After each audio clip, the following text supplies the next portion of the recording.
kou kon sa men? Ba sa men, sa.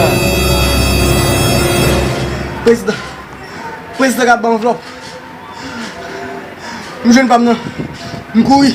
Comment kou?